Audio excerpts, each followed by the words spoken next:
All right, what's up guys? Rob here from the Beard Club, and we are back with Before the Beard, episode 8. And I'm here at Porchlight in New York City, New York, with the head bartender, Zach Masminster. Zach, pleasure to meet you. Nice to meet you. Officially. Yeah. Thanks for welcoming us into your home here. Absolutely. If you've watched our videos before, we like to have a little bit of fun. Yeah. Right? So I'm gonna ask you some questions. I'm gonna set up the question. Okay. And I'm gonna ask a couple after, and you need to give me the answer, rapid fire, first one that comes to your head. Shit. All right. Okay. There's no consequences. I don't know why I said that, but let's just go with it. Yeah, no. All right, so here you go. Here's the setup. In your expert opinion, what would you drink, okay? Okay. At your cousin's bat mitzvah? Oh no. Is this one thing, Nick? Jesus Christ. No, sorry. Every time there's a Oh wait, I'm not allowed to look. I was trying to pick one. What drink would you recommend? Well, I thought it was at your cousin's bat mitzvah on a beach, and I'm like, wow, that's a very specific scenario. I kind of like that one better. Yeah, right. At your cousin's bat mitzvah on a beach. On a beach. What would you drink? Oh man, on a beach, probably something with rum. I don't know. Painkiller. Painkiller. Yeah. Okay. What's in a painkiller? Oh god. Coconut, rum, lime. I literally can't remember the rest. Sounds. I'm sold. I'm in. Okay. I know it tastes good. Next one. At Christmas with your in-laws. Careful on this one. No, that's great. Gin and soda. Gin and soda. Feels Christmassy. Okay. After a COVID test. After a COVID test, beer and a shot. Beer and a shot. Yeah. I should have did that on Friday. You're bad, dude. At your ex's wedding. I don't know. I have. Oh God. I do. The most expensive thing on the menu. Yeah. Multiple shots in form of multiple shots. Okay. When you're hungover. Dirty martini. Dirty martini. Correct. On death row. Oh. I don't know. Daiquiri, probably, honestly. Daiquiri? I love daiquiris. Excellent. What's up, guys? This video is powered by Great Beard, so if it's time for you to grow yours out, click on the link in the description below. You can shop all the best beard products that the Beard Club has available, from grooming to growth to our PT45 beard trimmer. Join the club today. So we're super excited. This bar is incredible, man. Thank you. The way you guys have designed this, and the decor and the lighting, it's moody, it's cool, it's fun. I'm pumped about this one. So let's introduce you to everyone. So yeah, background, who you are, where you're from, all the good stuff. Well, Zach Masminster. I'm originally from Cincinnati, Ohio. Moved up here probably about 10 years ago, right out of college. I started here. I started in USHG, the company, about 7 years ago. Wow.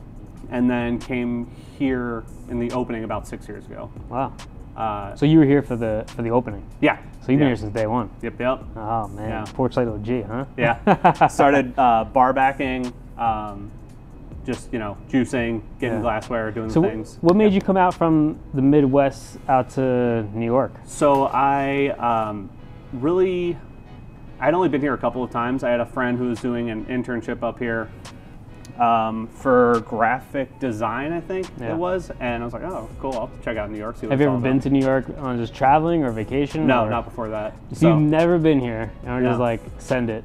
Well, I'm coming out. Yeah, like visited maybe like 2 weekends when they were up here, and then I was like, yeah, you know what, I'll try it. Yeah. Graduated college, wanted to be a history teacher, so I majored in history. Nice, that's cool. Kind of fell out of love with it. University of Cincinnati. Oh, nice. Yeah. I actually did my senior thesis on the effects of Prohibition in Cincinnati. I didn't know I was going to get into bartending at the time, fitting. but yeah, it worked out. It wasn't that good, but I had fun. Nice. Came out here, couldn't find a job, ended up doing delivery for a while. Yeah. And then I joined the company as a delivery driver back before Seamless had their own delivery drivers. Right, yeah. So I was riding a bike around Battery Park City, delivering barbecue. Wow. And then moved up to bar back there. They threw you right into the fire, man. Yeah, you just figure it out. Or Riding a don't. bike on the streets of New York is Yeah. that's quite the adventure. I love riding my bike, but Yeah, it was something else. Like working for it was different. Yeah, I can imagine. So you started out as a delivery driver. Yeah.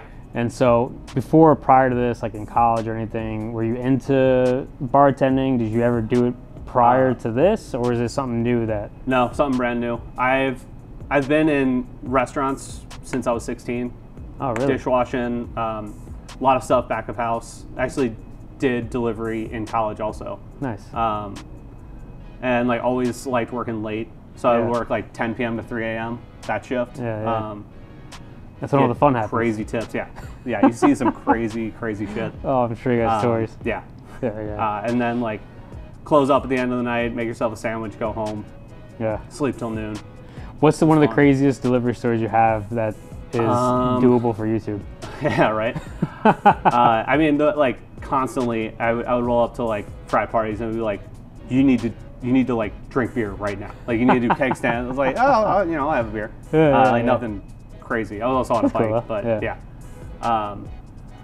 I can't think of like the craziest fun, one. though. Just a lot of like, Yeah. here, shotgun this. It's like, okay, let's do it. Oh, that's great. That's Um, great. So what was the progress like here, going from delivery driver to bartender? Like, did you raise your hand like, hey, that's kind of something I want to do, or? Yeah. So when I was originally delivering, I was like, hey, I want to move up. I want to be in the dining room. I want to see what that's like. So they moved me up to server assistant, which is just running food, clearing tables.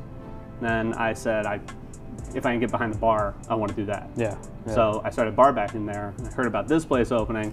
But I'll bar back there too. Why not? Like, I would love to work at a bar. Yeah. So I did that. Really got thrown into it. This place was not. I was expecting like very sort of casual service, but it was, no, 3 deep at the bar first night. Like, we're out of juice, we're out of this, we're out of that. What are you doing, Zach? I was like, I don't know yet. But figured it out. Yeah, that's how you learn, right? Yeah, That's exactly. how you learn. That's awesome, man. Yeah. Dude, we were talking a little bit before, and I love craft cocktails, man. Mm-hmm. What kind of bar is Porchlight? What kind of bar are you running here in terms of the menu and drinks and all that? So we wanted to go for a New York bar with a Southern accent. Wanted to take the like. I know a guy. Yeah. Yeah. Corny joke. Go ahead. No. Wanted to do like all like the hospitable nature of the South. Yeah. And specifically with the Porchlight, sort of like the porch lights on so you can come home. And that's what we wanted to sort of. Yeah. The culture we wanted to It have. made sense, when Nick was telling us about Porchlight, and I lived in Savannah, Georgia for a while. Yeah, and yeah. it kind of reminded me of that. Hell yeah. And he says that southern vibe. It was like, that makes total sense with the Porchlight, and because a lot of people hang out.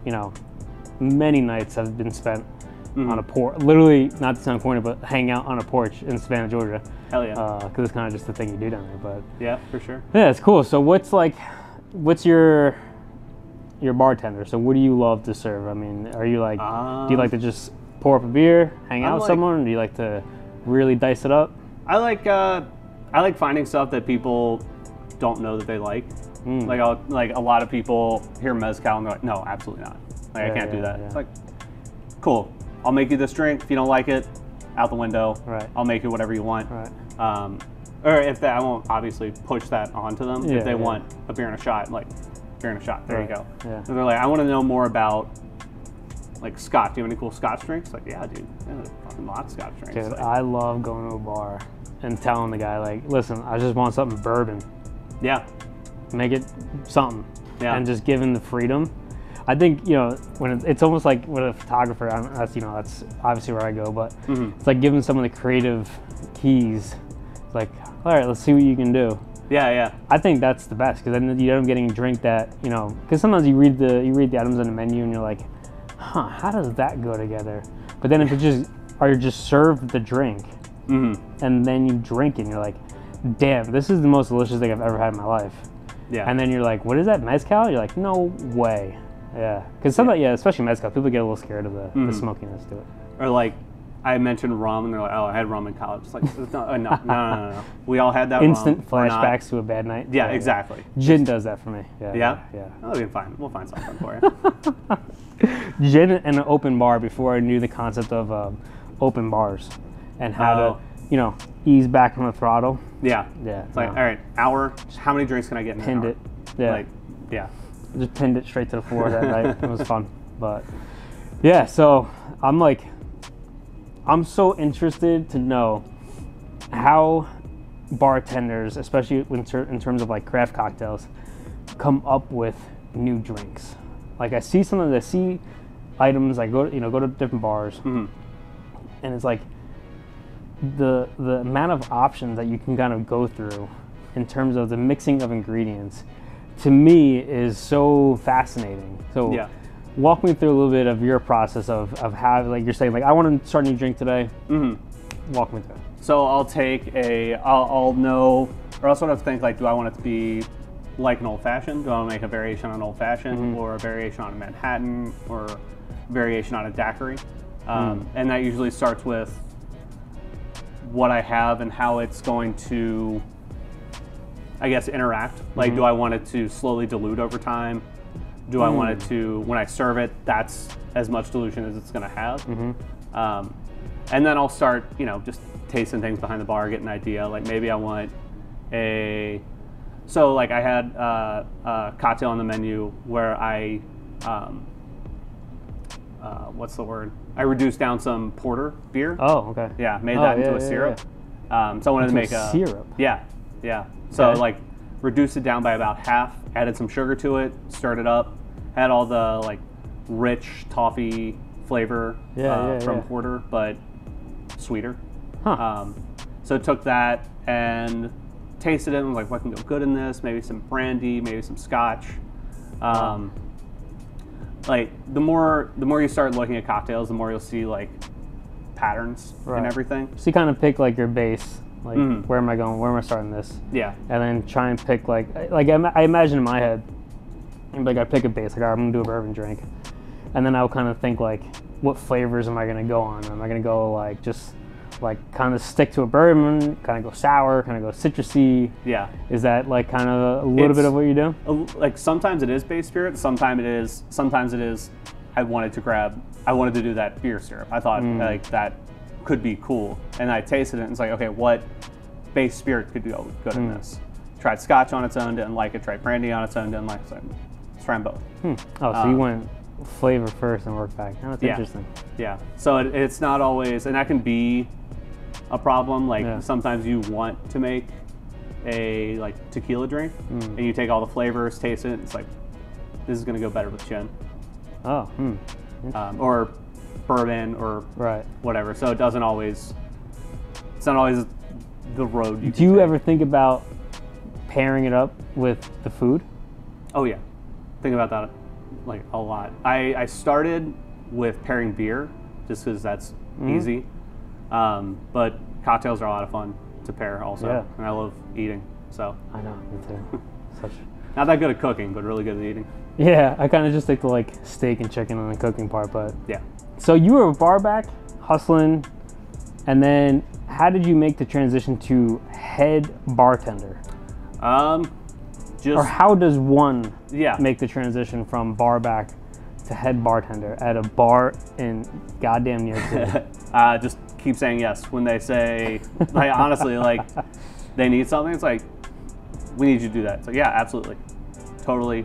I can do that. Come up with ways to make the bar easier because our beverage director Nick Bennett, like, it just always has like a ton of stuff going on, and so I was always like, how can I help? What can I do? Right. What can I take off your plate? Right. That was the easiest way, and also just reading up, studying, just mastering your craft. Yeah, exactly. Nice. Says a lot, man. Especially coming from, that kind of translates across a lot of different genres. I mean, being a good leader, you're head bartender, so you're a leader of the bartenders. And being from bar back and working your way up, leading by example, says a lot. It says a lot, so that's awesome, man. Yeah, So, and I'll always try to be, the one, it's like, oh, I don't no one wants to juice in the middle of the shift, or no one wants to do, stuff. They don't want to Jump be behind in the there. bar. I'll try to be the first one to be like, I'm there. Yep. Let me do this. Nice. So, how has Porchlight been affected through the pandemic here in the city, especially here in New York City? Yeah, a lot. We Yeah. just closed for over a year. Wow. Yeah. Over a year. Yep. It was March 13th. So, Yeah, when everything shut down. yeah. Yeah. I was married right before everything. I got married on February 22nd. Nice. And then I went on my honeymoon, came back, and I got a call, and they said, you have to quarantine for 2 weeks. I'm like, okay, an extra 2 weeks. Right. I'll have a honeymoon. That's great. Yeah. A week into that, everything shuts down. So I've been bartending 2 weeks as a married man. Wow. And yeah, it's When did you awful. guys open back up? 'Cause we're 2 weeks ago? 2 weeks ago. Yep. Jeez, dude. Yeah. So you must be like super excited to be here right now. Yeah, I can't be happier. Stuck inside for a year was just brutal. was Oh awful. man. I mean, listen, it definitely sucked for everyone, but damn, to be out a whole entire year. Yeah. Wow. Just, cooking and making cocktails for my wife. That's it. nice. That was like the extent of my Yeah. work, I guess. So what's the plan now when you guys reopen? Was it 50% capacity? 50%, yeah. Yeah. Still can't have people at the bar, unfortunately. Yeah. But we're just waiting. As soon as they say, well, I make sure it's safe, make sure we feel safe. But then keep rolling it out. Yeah. Have you seen in the 2 weeks that you guys have been back? Have people been coming in and? Yeah. What's the vibe like? Are people just excited just to be out? Yeah, everyone's just happy to be here. Yeah. Just excited to get past everything. No, They understand we need to. Service is a little bit slower, but we're slowly ramping up as things are going on, especially with out front. A lot of people, with all the scaffolding, people don't know we're open. Right. Yeah. A lot of construction going on. Yeah. But we have the patio out front now, so people are like, "Oh, you guys open?" It's like, "Yes, come on in. come, Yeah. please." Dude, this summer in New York City is gonna be wild. Yeah, it really is. I can't wait. I can't wait to be back here for it all. Yeah. Oh, I'm sure. Yeah. When you do something you love, and then you can't do it for a year, Yeah. and it's kind of out of your control. Yeah, man. Wow. So. Can't wait to see it. Yeah. I wish you guys the best of luck, man. Thank you. Cool. It's gonna be great. Yeah, I'm sure. It's gonna be like Christmas. Yeah. Christmas all summer. I didn't deal with that. So I know Porchlight is not just like an independent bar restaurant. I know it's part of a larger group, like many other restaurants. So how has it affected, or how has the pandemic and COVID affected not only Porchlight but the whole group of restaurants? Has everyone taken a hit? Yeah, everyone's taking a hit. One of the Blue Smoke 27th Street had to close down, which was awful. 18 years. Wow, they actually had to close doors. Yeah, totally shut down. It's awful. I had never worked there, but I'd gone in a lot. Oh, It was awesome. I hate hearing about businesses actually having closed. Yeah, it was rough. But the company was able to, they put together a sort of relief fund called USHG Hugs, where they were able to... USHG Hugs? Yeah. They were able to sort of give out grants, like, don't worry about paying them back. Here's money for rent, for food, whatever you need. Just apply and set up fundraisers. They were selling wine out of Gramercy Tavern. Wow. Yeah. So they really stepped in and... Yeah, they care about us. That's amazing. They wanted to... That's amazing. Make sure we're all here afterwards. Yeah. I mean, Yeah. because you imagine all of a sudden now, they give everyone the green light and then it's like, what?